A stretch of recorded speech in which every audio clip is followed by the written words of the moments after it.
नमस्कार साक्षी news network और आप सभी का स्वागत है। संसद के शीतकालीन सत्र में राजनीतिक मुद्दों की गर्माहट बने रहने के आसार हैं, क्योंकि सर्वदलीय बैठक में विपक्ष ने जिस तरह सरकार के समक्ष मुद्दों की भरमार की है, उसे देखते हुए कहा जा सकता है कि यह सत्र हंगामेदार रहेगा।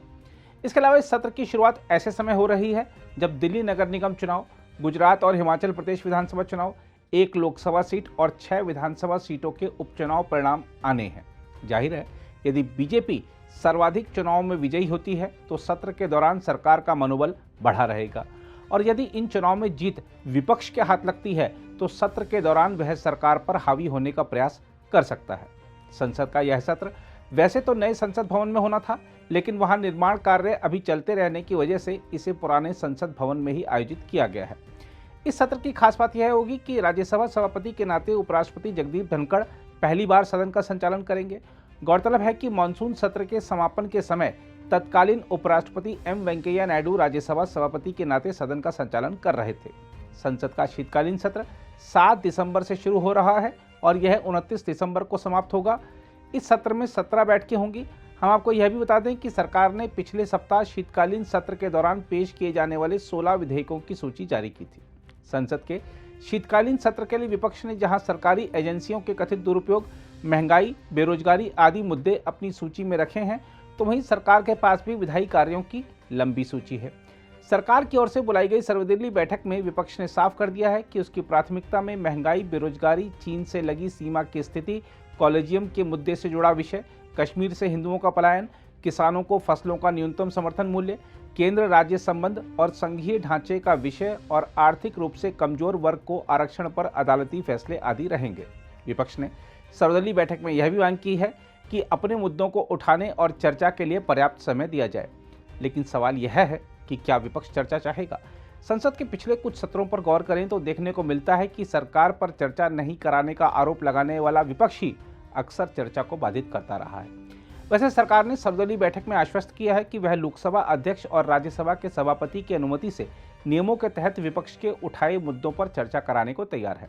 बहरहाल, वैसे तो संसद सत्र के दौरान सरकार और विपक्ष को मिलकर मुद्दों का हल निकालना चाहिए, लेकिन चूंकि अगला वर्ष अहम चुनावी वर्ष है, जिसमें कई राज्यों के विधानसभा चुनावों के अलावा सभी दलों की ओर से लोकसभा चुनाव की तैयारी को भी अंतिम रूप दिया जाएगा, इसीलिए संभावना इसी बात की ज़्यादा है कि यह सत्र भी हंगामेदार ही रहे।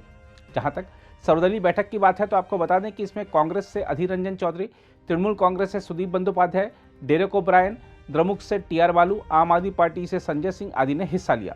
सरकार की तरफ से इसमें रक्षा मंत्री राजनाथ सिंह, केंद्रीय मंत्री पीयूष गोयल, संसदीय कार्य मंत्री प्रहलाद जोशी भी मौजूद थे।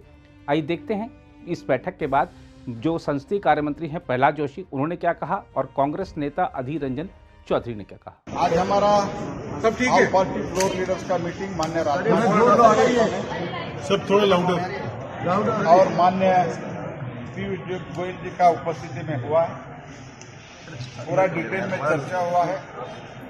सरकार ने शुरुआत में ही सरकार की तरफ से मैंने आश्वस्त किया है कि रूल एंड प्रोसीजर से अनुमति से और स्पीकर से, चेयरमैन से अनुमति से हम किसी भी मुद्दे पर क्यों ना हो हम चर्चा करने के लिए तैयार है। कुछ सुझाव उन तरफ से, उन लोगों की तरफ से, अपनी तरफ से आए हुए हमने नोट किया है। पीएसी में हम चर्चा करेंगे। चर्चा करके जिस मुद्दे पर, जिस विषय पर स्पीकर साहब और चेयरमैन साहब अनुमति देंगे उसके ऊपर चर्चा होगा और बहुत डिटेल में 2.5 घंटे से ज़्यादा हमारा चर्चा हुआ है। और आउट ऑफ 47 पार्टी 31 पार्टी का पार्टिसिपेट। कांग्रेस अधीर रंजन चौधरी ने कि हमने सरकार से कहा है कि आपने क्रिश्चियनों के त्योहारों का ध्यान नहीं रखा इस सत्र में। This is most unfortunate thing because we all know the elections are the festival of democracy. Because the 2 major state elections were going on, तो हमने 7 तारीख से रखा है और 29 तक रखा है। 24 सैटरडे है, 25 संडे है। संडे के दिन क्रिसमस है। हम सब क्रिसमस मनाएंगे एंड इसके लिए अगर 25 के बाद हम काम ही नहीं करेंगे, ये क्या तरीका है? एंड हमको काम करना है तो 24, 25 2 दिन का छुट्टी है। अगर बहुत उनके आग्रह है तो हम 26 के बारे में भी अगर वो बीएससी में चर्चा करते तैयार है, लेकिन बाद में एक दिन और बैठना पड़ेगा। यार ओके विद दैट, बट पूरा दिन 25 के बाद हम चर्चा ही नहीं करना, सदन चलाना ही नहीं है, ऐसा कैसा होता है? गवर्नमेंट और दूसरे स्टेट में, उनके ही बहन का स्टेट में सरकार के कामकाज चलता ही नहीं चलता है। तो telling that we are ignoring the Christmas is the most unfortunate allegation. हमारे लिए और हिंदुस्तान में मुद्दा ही मुद्दा है। सरकार अगर चाहे तो हिंदुस्तान के लोगों को जवाब देने के लिए काफी सारे मुद्दा बचे हुए हैं। बेरोजगारी से लेकर महंगाई, ये सबसे बड़ा मुद्दा हमारे लिए है। इसके बाद हिंदुस्तान में आज जो माहौल पैदा हुए हैं, जहां जुडिशियरी के साथ सरकार की टकराव,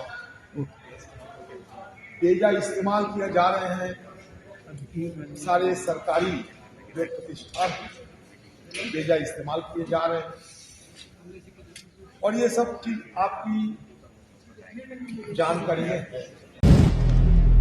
अगर आप भी लेना चाहते हैं देश दुनिया की तमाम जानकारी तो आज ही सब्सक्राइब करें हमारे चैनल को।